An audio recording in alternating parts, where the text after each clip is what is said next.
Welcome to the Camino Cafe. We're so thrilled to have everyone here today, and we are so grateful to Maria Seco, who is here today to give us a Spanish lesson so that we can learn to be able to better communicate while we're on our Caminos. So Maria, take it away. We're anxious to get started. Hi, thanks. Well, the topic for today is accommodation, okay? So we're going to see a few basic words, phrases that you can use to book or to, ask about things related to accommodation, of course. So accommodation is alojamiento, this word that you have here, el alojamiento.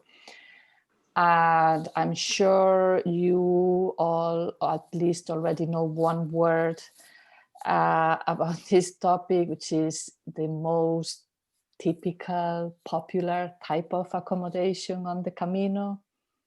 Anyone wants to? Albergue? Albergue, yes, very good. You have it there on the picture. You see this picture there. Albergue, we'll see it later, don't worry, but yes. And okay, it's the most popular type of accommodation, but it's not the only one. Okay, so we have several types, of course, with albergue, as I was saying, being the most popular. What is an albergue? Well, basically it's a hostel, okay? There are many that are specifically for pilgrims, but the word albergue itself doesn't mean necessarily that it's for pilgrims. It could be any hostel. So basically what they have shared, like dorms, bigger or smaller, with bunk beds and, shared facilities. Then hostal or pensión would be another option. Do you know what either an hostal or pensión is? No? Well, they're like, I suppose you could translate it as a guest house. Would be the best translation. They tend to be, for instance, like in an apartment building. So it could be an apartment or two that are, divided. Instead of like a regular apartment, it's divided into rooms, like private rooms. So you have your room basically. It's not like an apartment where you have a kitchen and all. It's just the room. Okay. So obviously, both hostal and pensión, they would be more basic than a hotel. It's more private because you have your room, could be with your own bathroom too, but you don't have the facilities that you might have, for instance, at a hotel, the services that you might find in a hotel. On the other extreme, the luxury side, we have parador. Okay, and paradores basically are, we have paradores all over Spain. They're run by like a kind of state, kind of half state-owned, change of luxury hotels. They're all in historic buildings.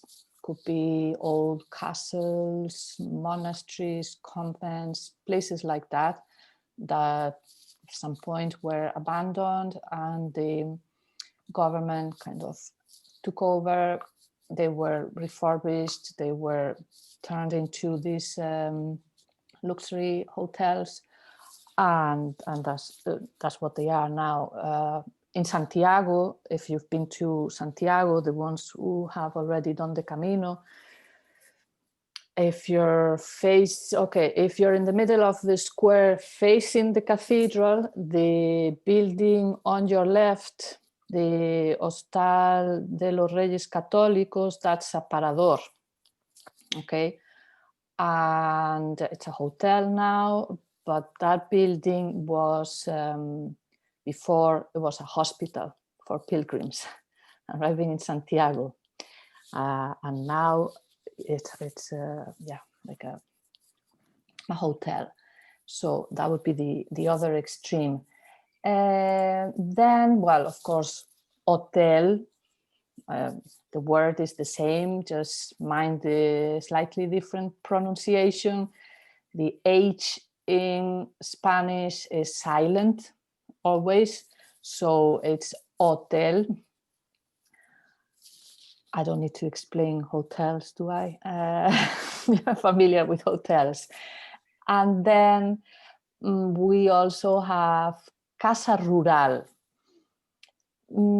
Maybe you might not find so many along the caminos, but there are some not too far.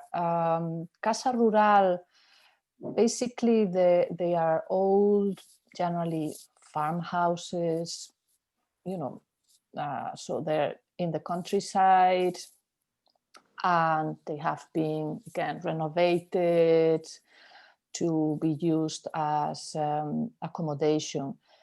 It's a fairly recent thing, okay? That's been going on for a few years, but it's kind of new, you know, when people started to look for different things, were going on holidays, and maybe instead of being in the city or the usual places, going to the beach, look for something, you know, yeah, go and chill out in the middle of nature. So they're usually in, you know, small villages or in the middle of the countryside. That's why you might not find so many along the Camino, although there are some are a bit off, you know, a few miles or a couple of miles, but anyway, there are a few. You might, they're family run, so you know, they're small family run businesses. So this would be the main type of accommodations. Well, of course, in bigger, especially, you know, bigger towns, you have the option also of looking for apartments, you know, things like that. But anyway, this would be the main types. And then what do we have in all these places? We have habitaciones. Una habitación is a bedroom, a room. Habitación, remember the H is silent here also, so habitación. And we can have different types of habitaciones. We can have una habitación doble, so a double room, or individual, so that's just for one person. Or we can have una habitación compartida. Anything compartido is shared. Compartir means to share. So for instance, in albergues, you would be sharing the room with other people. So that's una habitación compartida. And what else can you have in the room? Well, the main thing is to have una cama, a bed, una cama. And the good thing about all these words is that then you can, let's say, mix and match, okay? So the same words that we use for the room, single, double, you can use them for the bed, for instance. So you can have a room with una cama individual or doble, or maybe if you learn some numbers, you want dos camas, 2 beds in the room, instead of, you know, you want a double room with 2 beds. Una habitación doble con 2 camas. Can you say that again, please? Yes, una habitación doble con 2 camas. In fact, I'll see if I can, I don't know if I can access the chat now. I'll write it down in the chat. Una habitación doble con 2 camas. I can get rid of this chat thing now. Anyway, okay, so as I was saying, once you have the basic words, then you can play around with them and use them for different things. So same way that you have doble, individual, compartida here to refer to the habitación.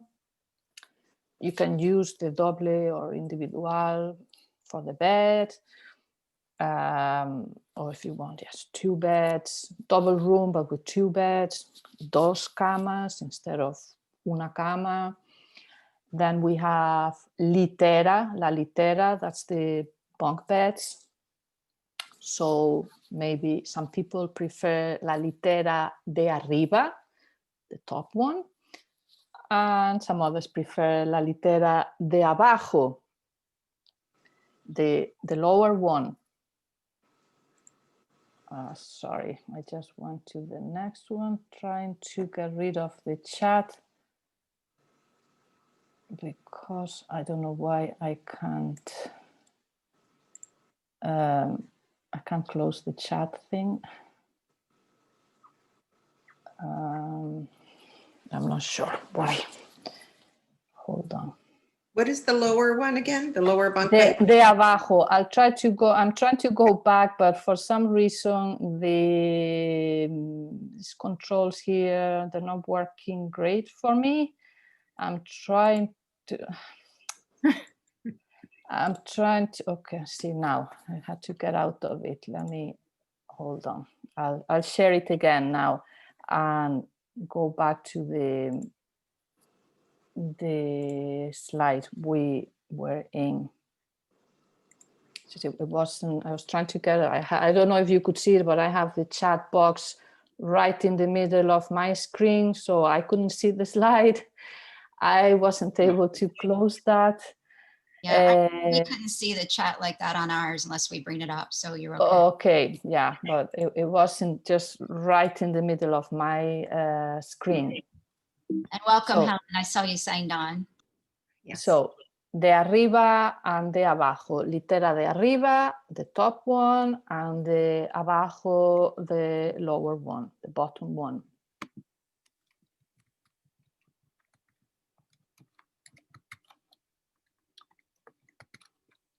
Okay, do you have that or Yeah. do you need? Yeah. Okay, so let's go to the next one. So again, if we still talking about the habitación, we were talking before about the bed. Maybe you want una habitación individual, doble, or another option. If you can't remember the words doble, individual, it's just para una persona, for one person, para 2 personas. If you want for more people, for 3 people, para 3 personas, and so on. So that would be another option. And also you might be looking for una habitación con baño. And remember before the type of room that we had, apart from individual and doble, we had compartida. If you look at either guidebooks or if you go to pages like booking.com or things like that, and you look at the description of accommodations, you will find some of them will say con baño compartido. So that same word, let's see if I can, it doesn't let me get out of, it doesn't get me, I don't know why today this is not, okay. Remember this word compartida that we have here? you could use it for the bathroom. So if what is shared, you have a private room, but your room does not have a bathroom inside. You have to share the bathroom with another room or with a few other rooms. So that would be un baño compartido. And then your baño could have ducha, which is a shower, or bañera, which is a bathtub. So again, actually, you know, and this is a very good exercise that you should try. Go to, I say, well, booking.com or any similar website and change the language into Spanish, and look for, you can even look, you know, in your search, put some town along the Camino and see what it brings up, and read the descriptions of the different accommodations that you get in your search, and you will see, you know, you will find a lot of relevant vocabulary there. So anyway, habitación, you could say individual, doble, compartida, or you can say para una persona, para dos personas. Just change the number there as you need. Con baño or not. Con baño compartido, okay, with the shared bathroom. And well, those would be at least the most basic, you know, types of rooms with, without bathroom and all that. Then, if you, let's say you want to book, or you have a booking already, a booking is una reserva. So if you have you booked in advance and you get to the place and you want to tell them, okay, I have a booking, you can say, tengo una reserva, as this first sentence here, tengo una reserva. If you don't have a reservation and you want to ask, do you have any rooms for tonight? Or I'd like a room for tonight. Or, well, I mean, if you're on the Camino, it would be for that, unless you're calling ahead to book the following night or something. Tienen, to ask, do you have? Okay. So you can ask, ¿tienen una habitación doble para esta noche? See that you have there on the right side of the slide, para esta noche, so that's for tonight.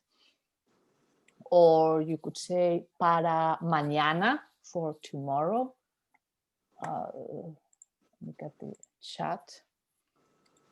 Para mañana, that's for tomorrow. Well, usually it's just for one night, but imagine you need for more nights. Again, para dos noches, tres noches, you just change the number there.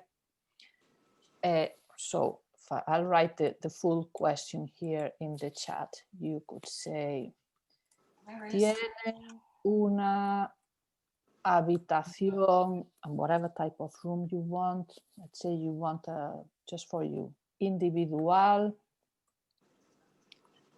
para esta noche. So it's like, do you have a single room for tonight?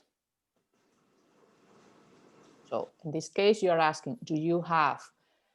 If you want to say, I'd like a single room for tonight, then instead of tienen, you can use this other word, next word here, quería. And again, quería una habitación, whatever type of room, con baño, so you can add all the other things that, you know, you can add them here, una habitación individual o una habitación con baño. you can ask, do you have a room with a bathroom with a bathtub? So, tienen una habitación con baño, con bañera. So you just get all these words and you can use them in there.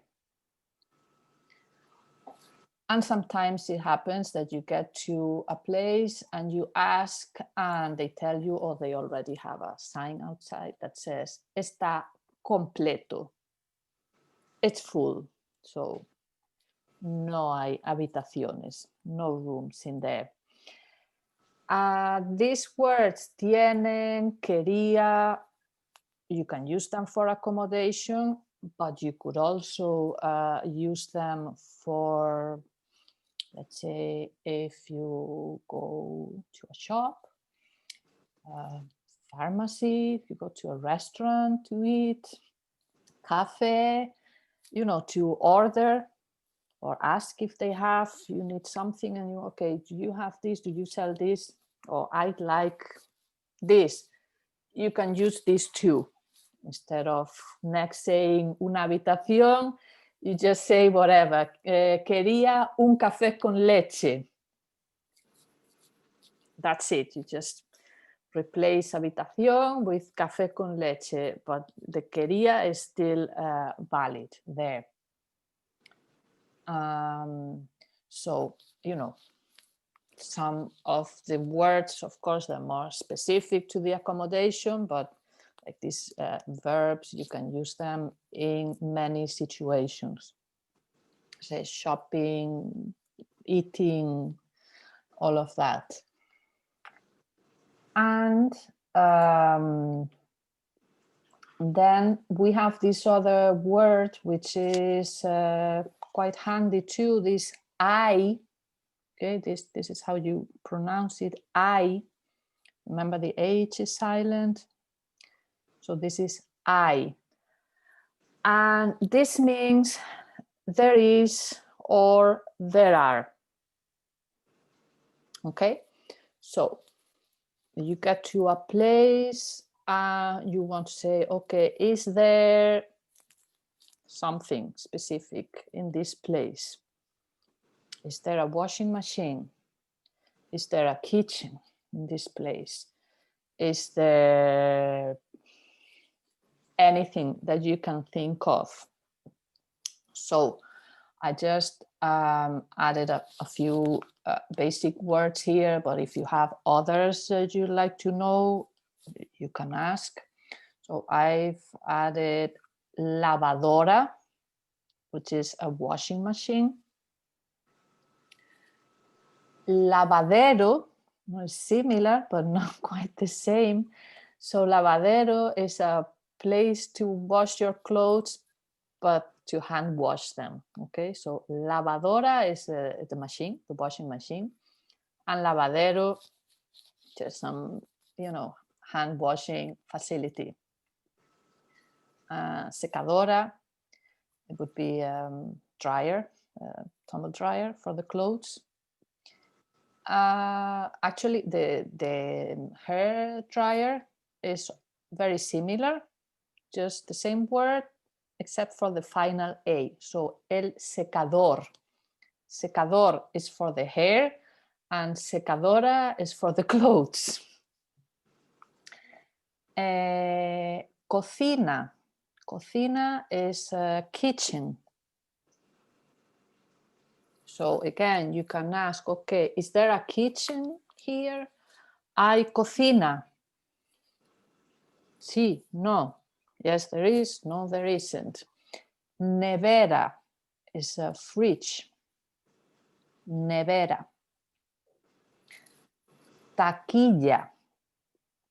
Taquillas are lockers to, you know, keep your things. Taquilla. Well, I should say taquilla, it has other meaning too, apart from, I mean, in the context of accommodation is locker, but taquilla is also the ticket office.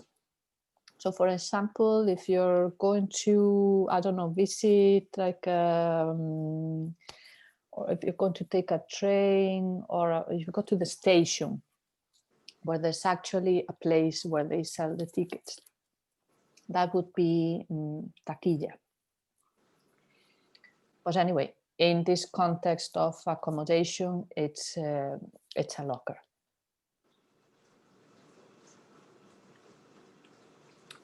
Toalla.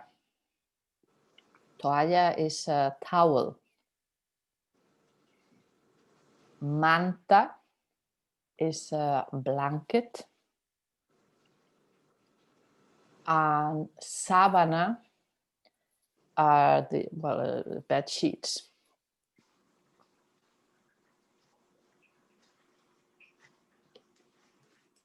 And then I don't know if there are any other words that you would like to know, or any other phrases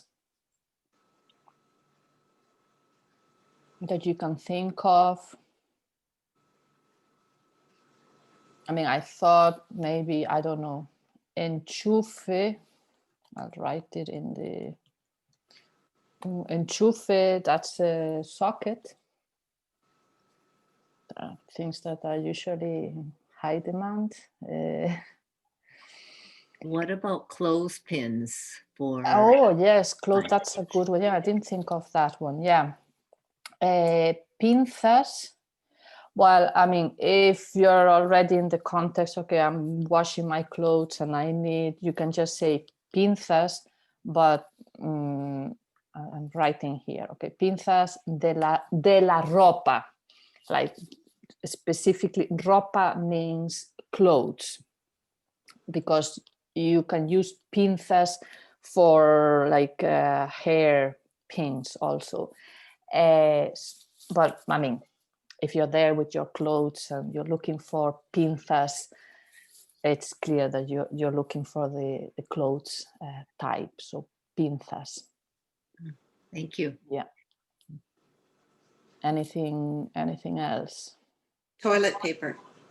Oh yes, how could I forget the word of the year and I forget about the toilet paper?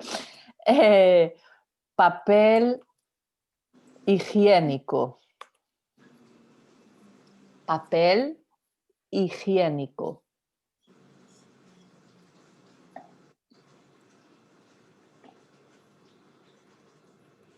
Can you post that up once more, please? Sorry? I didn't quite get the last word, the spelling of the last word. Higiénico. Papel. Papel higiénico. It's I on wrote the it chat. down in the chat. Can you see it in the chat? No, I can't.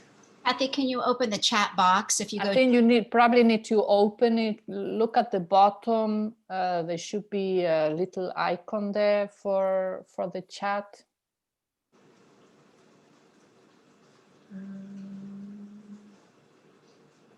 No, I'll get it from somebody else. That's okay. I don't If see it. not, maybe I can later put all the words on a document or something, and maybe you guys can share it with everybody. Yeah, that'd be great. Thanks, Maria. But if you have your mouse down to the bottom, it'll come up. It should, at the bottom, there's a few icons there. There should be one for the chat. I don't have any icons on the bottom. If you move your mouse over it. I'm on an iPad. Oh, It okay, shows I up don't know. differently on the iPad. I think it's at the top on the iPad. I can't remember. Try the top. Corey, are you on your iPad? I am. It's so on mine, it says up at the top, you can touch the screen and it'll bring up mute, start video, share screen, participants, and then more. And under more. Under more, should be under more. Is Yes. the chat. Uh-huh. Mine says raise hand, chat 8. That's Chat. it. That's Yeah. Click on chat. Oh, I got it. Thank you. I just taught something. You taught me something. Okay, thank you. So you have all Right. the words Yeah. that I've been Yeah. typing in there. Yes, thank you. Yeah. Okay, perfect. Maria, what about laundry soap? Okay, yeah, of course, if you have lavadora, you need detergente. Detergente. Again, you can say para la lavadora, like for the washing machine, but again, if that's what you want to do, wash your clothes, you don't need to specify that it's for the washing machine. So, detergente.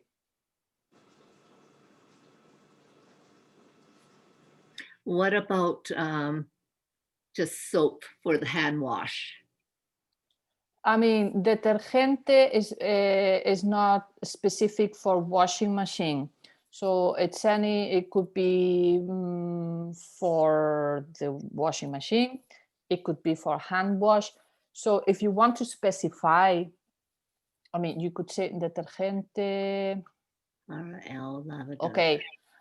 Para la lavadora, if you want to specify that it's for the washing machine, or detergente para, maybe you could say lavar a mano. Lavar means to wash, and mano is hand, so hand washing. So you're looking for the soap for hand washing. Mhm. There's another, I mean, detergente is soap, but yeah, for cleaning purposes, for the clothes mainly. If you're talking about soap for yourself, maybe to wash your hands, for instance, okay, that would be jabón.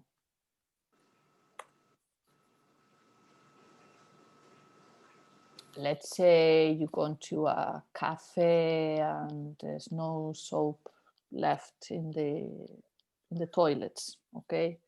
No hay jabón. There is no soap in the toilet. There's no toilet paper. Remember this? Okay, you have it there. I.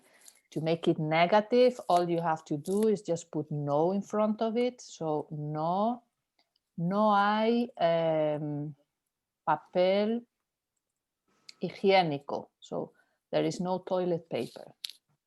No hay jabón. No hay. There is no soap here.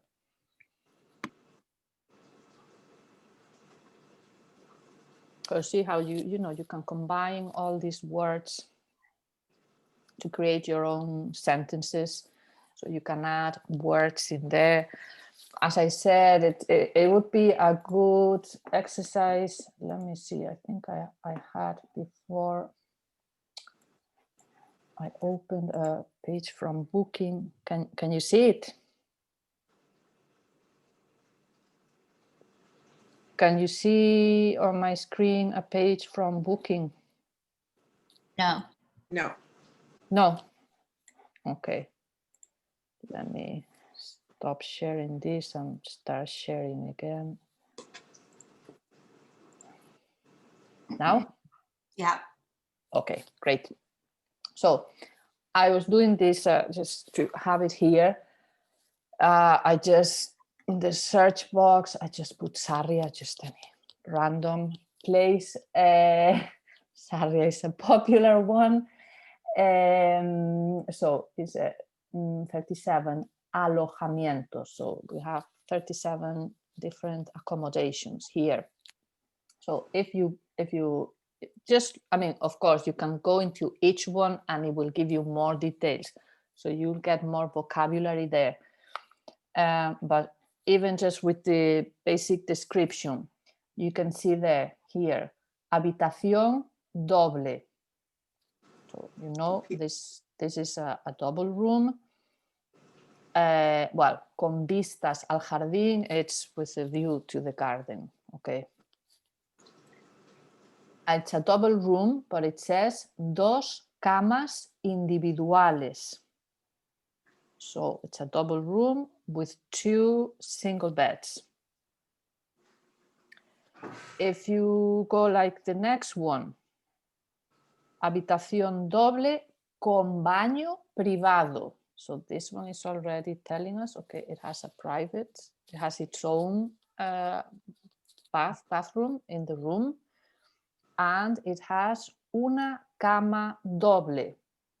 The other one had dos camas individuales, this one una cama doble. So this one has a double bed. And they're already telling us that it has bathroom. The other one didn't mention the bathroom there.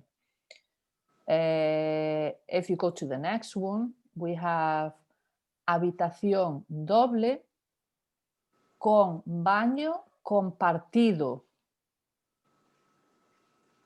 Remember what baño compartido is? Shared bathroom? Yes, with the shared bathroom. And you see, this is a pensión. So remember, those are like guest houses. So this one is a double room con una cama doble. So it has a double bed. But in this one, you have to share the bathroom with other rooms. In the previous one, you have your own bathroom. Well, the next one is una casa. So this is a house that they're renting con 4 dormitorios. So it has 4 bedrooms. Okay, dormitorio is just another word for bedroom. And so it has 4 dormitorios. If you hover over the description, it gives you the detail of the bedroom. So it has bedroom 1 has 2 double beds, dos camas dobles. Bedroom 2 has una cama doble. Bedroom 3 has una cama doble also. And bedroom 4 has bunk beds, dos literas. And then in la sala de estar, which would be like a sitting room, hay un sofá cama.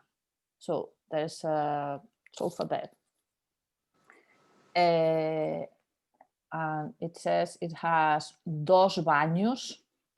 So there are 2 bathrooms in this house. Next one, habitación doble, again, con baño compartido, dos camas individuales. I mean, this basic description, they're mostly the same. Well, you have here un apartamento.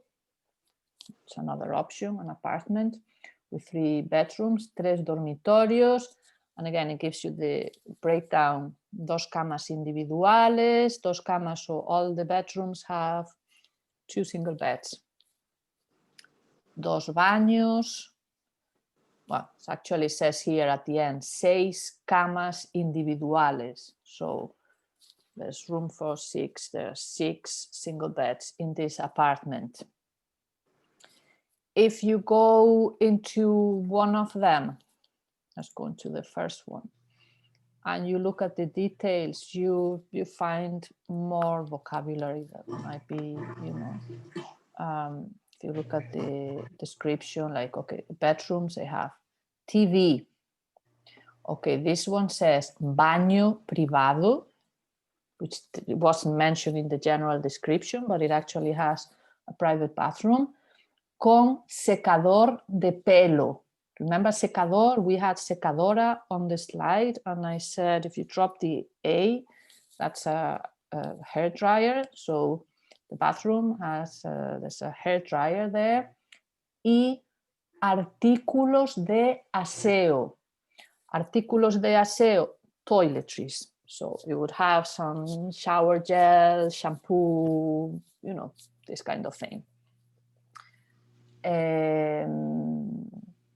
I don't know.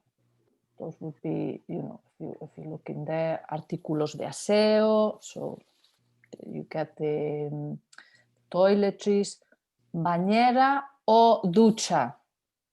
So I guess they have a choice. Maybe some of the rooms, some of the bathrooms have a shower only, some others have bath. So you get a choice. Ropa de cama, that would cover, we saw sábana and we saw manta, a blanket and bed sheets. Ropa de cama, literally it's bed clothes. So all the, you know, bed sheets, blankets, whatever, the linen for the bed, whatever you need for the bed. So that's included. We have enchufe. Remember the enchufe, the socket? Cerca de la cama. So you know you can plug your things beside the bed. You have a socket right beside the bed. TV, calefacción. That's the heating. Secador de pelo, we mentioned, is the hair dryer. Ascensor, this word here, ascensor. That's a lift or elevator. Okay. If it's something like, you know, it's not a kind of, it's on a building with several floors, you know, it might be interesting for the place to have un ascensor. Papel higiénico, there you have the papel higiénico. Perchero is just some to hang your clothes, basically. So you can see how you can find a lot more vocabulary there. This other room, for instance, it says Wi-Fi gratis. So there's Wi-Fi available there. Well, TV, this one has cafetera. So this other one has a coffee machine. Cafetera. So balcón, a balcony. It's just a matter of when you get the chance, when you have some time, go into a page like this, change the language. You can choose your language here, switch it to Spanish, and have a look around. And you will find some of these words that, you know, that I had on my slides, but you will find you'll find other things in there also. You see, once you look at a couple of them, you start recognizing the same vocabulary, because I mean, most places have more or less the same stuff. So, you know, maybe the first one might look a bit hard, but once you look at a couple of them, you start becoming familiar with all this vocabulary. So that's a good, you know, exercise for you to do.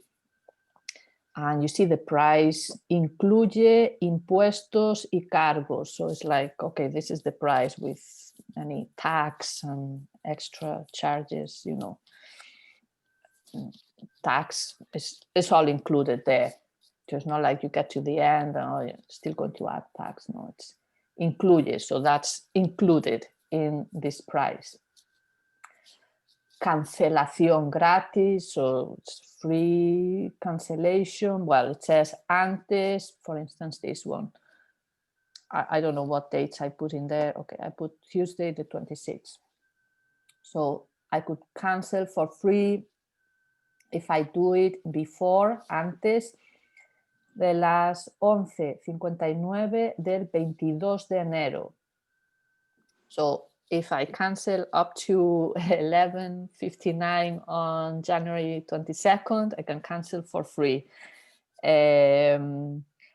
If I cancel after that, then it's not free. I don't know. I would have to go into the details to know if I have to pay the full price or if they just take some percentage, or I don't know.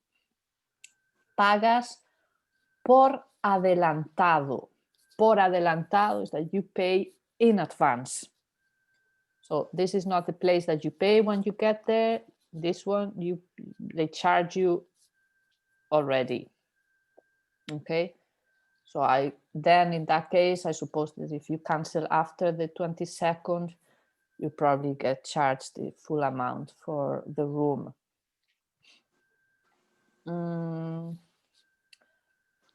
I don't know if you have any questions, any comments.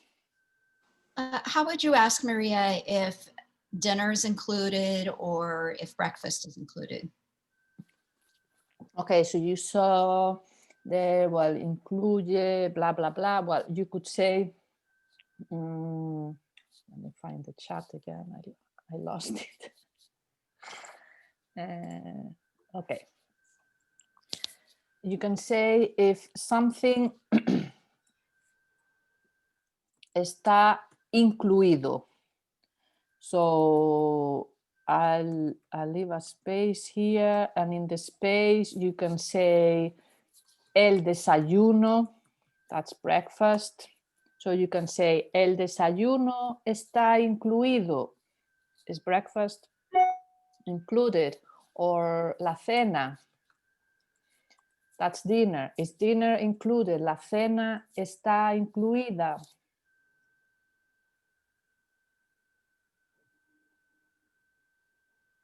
So where I left the dots, you just put whatever you want to ask about, breakfast, dinner, or something else.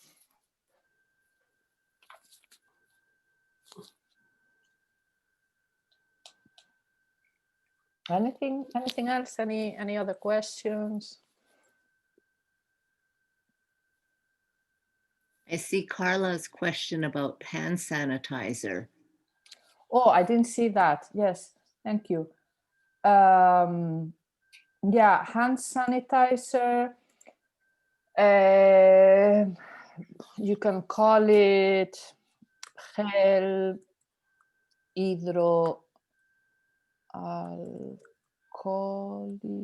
Let me see that I spelled that right.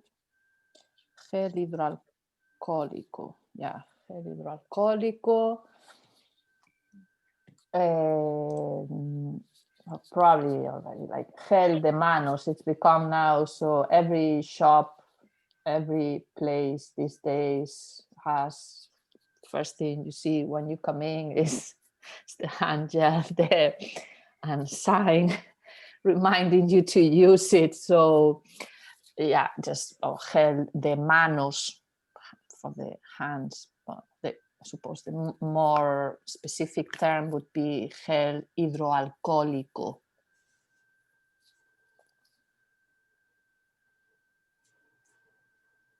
But as I said, gel de manos would probably work too. Well, would work too. Not probably, it would. If it's easier, because I know hidroalcohólico, it's well, might be a bit hard maybe to pronounce. Did I miss anything else in the chat?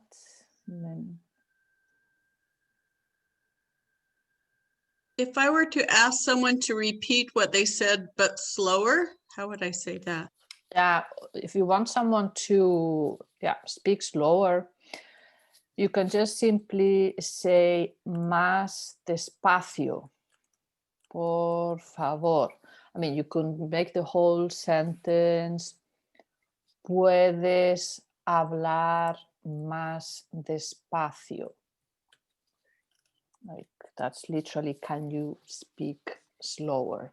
Or just más despacio, por favor. Yeah.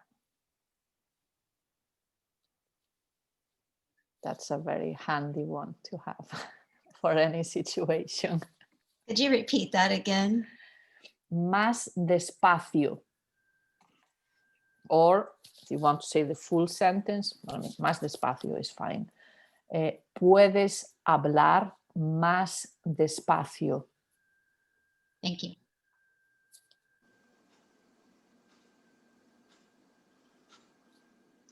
Well, we're at 11 o'clock, Maria, so maybe if you want to take one last question. Yeah, I don't know if anyone has any question. Maria, I just wanted to say that going into booking.com or different websites like that and looking at the way things are spelled and stated is just genius. Thank you for that. No I problem. love that idea. Yeah, I mean, there are many things that you can do. I've been planning, but I just, always find more urgent things to do. But I've been planning to write a blog post giving a list of suggestions of things you can do, like in your daily routine to, introduce the Spanish so that you don't even have to think of, oh, I want to study Spanish. Let me sit down here for a while with my Spanish. Because there are little things that you can do like this. You just change the language on your phone. If you can, put it in Spanish. So you have, I know maybe the language you get from the phone is not necessarily, the most useful vocabulary in this case for the Camino, but, still change the language of websites like this where you can, if it's like Booking or something else, that it gives you several, options to choose from, and especially look for websites that are relevant, like the Booking. You're going to need accommodation on the Camino. You're going to need to eat. Look for websites that are, I don't know, I was actually looking for one the other day. I think it's Just Eat. There's one website called Just Eat. I don't know if it's .com or whatever, the Spanish version. You get loads of food vocabulary in there because it gives you, okay, what kind of food do you want? It's a website to order food online. So you have different restaurants selling their food in there. So it's like, what do you want? Do you want Italian? Do you want French? Do you want Chinese? Do you want this, that? Do you want, there's so many options there. So there's so much vocabulary in there.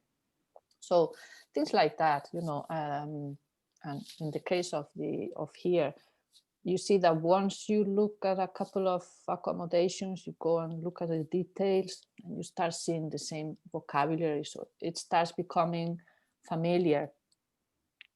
And that's how you remember things, if you use them. If I just give you this list of words, you write them down and now you don't do anything with them, or you don't look at them again until even next week. If you leave them in there till next week, you won't remember them next week, most likely.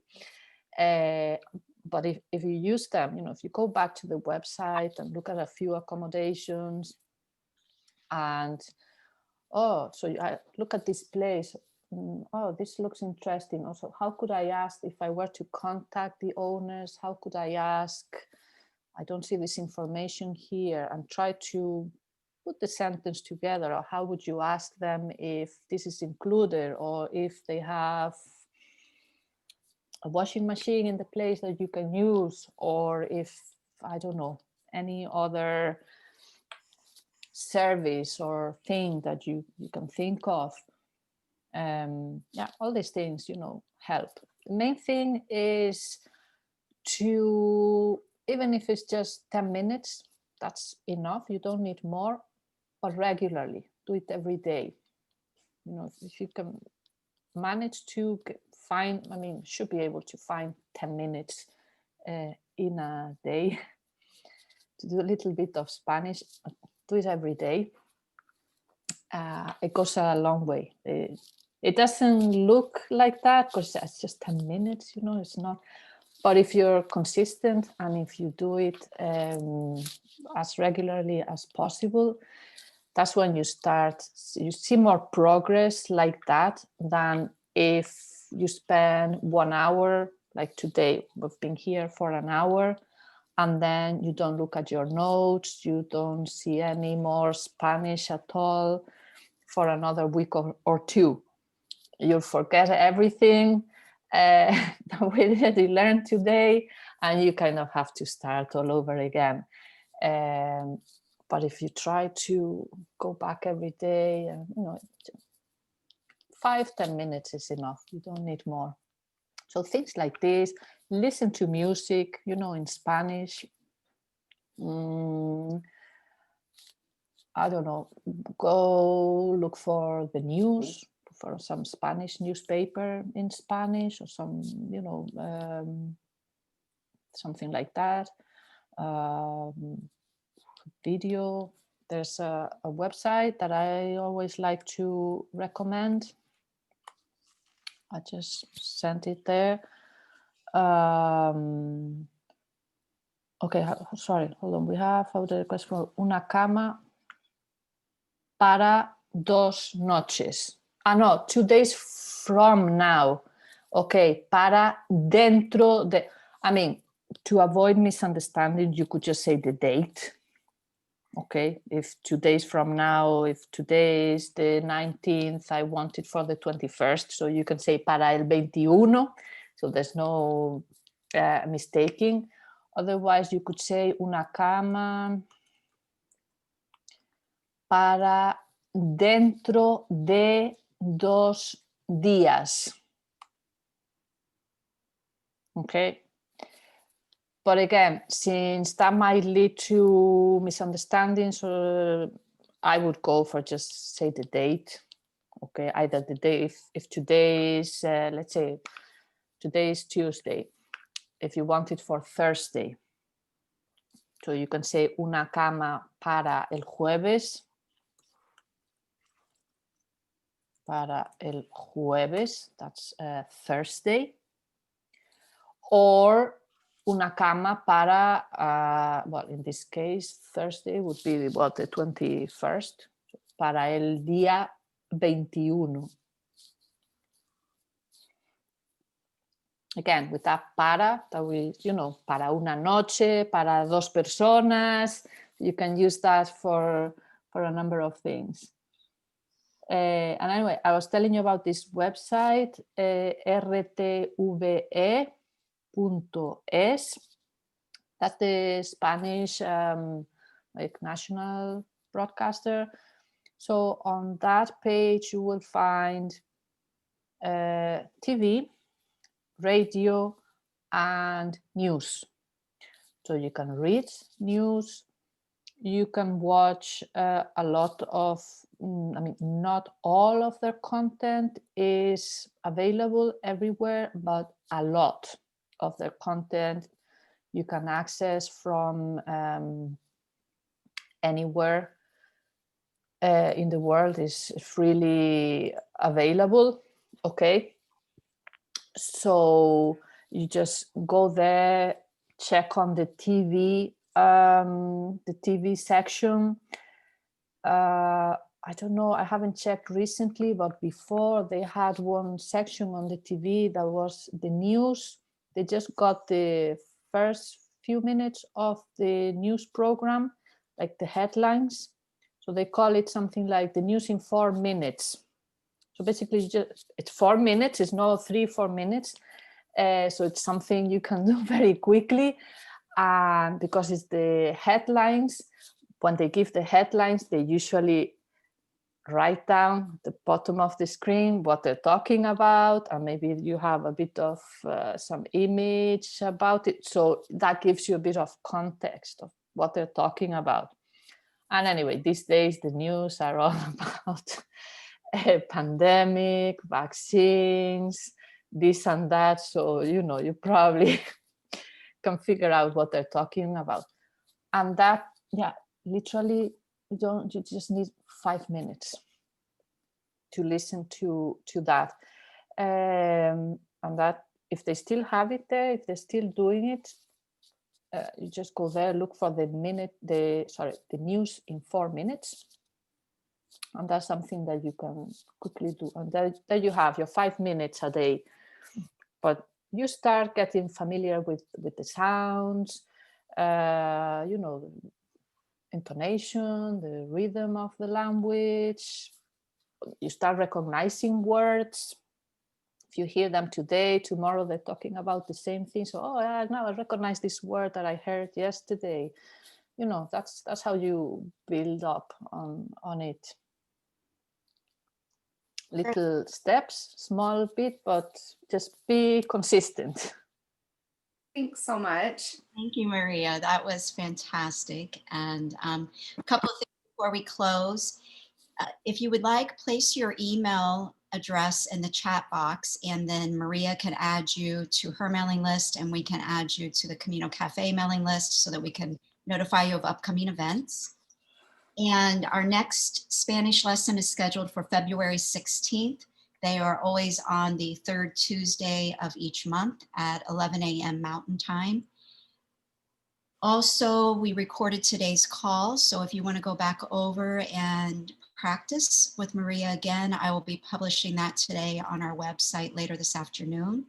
Please, though, come back live to future calls, because it's really great when you add questions, and you brought up some great discussion points today that we would miss out on if, you know, people don't come live. Lastly, I listed Maria's website in the chat box as well, Spanish for the Camino, so you have that there if you want to look at. She has so many resources on her website. It's fantastic.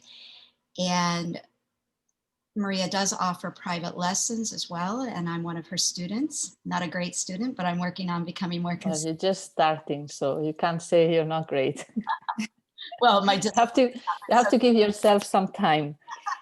but I've been doing better this week, Maria. You'll see. Good. Thank you, Maria, for being so generous with your time. And wow, you guys, this is such a treat to have somebody like Maria willing to come on and spend time with us so graciously. And like Corey said, having that access to ideas. Like, she is just, you guys, every week she's got an idea about some way that is creative, makes studying truly interesting. Can't say enough about her. So thank you, Maria. Thank you for everyone playing today. Our next call will be happy hour, and that will be on February, oh, just a second, because it's a really cool one coming up. So I want to make sure I tell everyone. That will be on February 8th, and that is at 6 p.m. Mountain Time. And we are so excited. Bibi Barami will be with us, and she is I don't have her book sitting right in front of me, but she has written several Camino guides, and she is a historian, and to spend any amount of time with Bibi is a joy. She just, if you love the Camino as much as all of Corey and I do, and Maria, then I know that you will love listening to Bibi. So that will be on February 8th. We also have a book club, and this month we are reading David White's book, which is about work as pilgrimage. And I think it's a really great topic for the month, since we're all kind of, you know, doing pilgrimages in place right now. And then the following month, we are doing Beth Jazino's book, and that book is Walking to the End of the World, 1,000 Miles on the Camino. So we've got a lot of great stuff coming on. If you can see all those on our web or on our Facebook site, which is the Camino Cafe. Again, if you list your email, we can get you on our mailing list, because I don't know if you guys are starting to feel like it's hard to find stuff on Facebook at this point. So we're trying to just send an email saying, hey, here's our events that are coming up. Believe me, Corey and I are not organized to send much more than that. So it'll just be the dates of our events at this point. You would think we have all the time in the world with the pandemic, but you know, everybody's a little overwhelmed, I think, and we are as well. So anyway, thank you so much. If there are any questions, Corey and I can stay on for a few moments if you have any questions. I know that was just a lot of stuff I just threw out, but thank you so much. We hope to see you at a future call. So please put them in your calendar with a little reminder, and thank you. Thanks. So nice to meet all of you. Thanks again, Maria.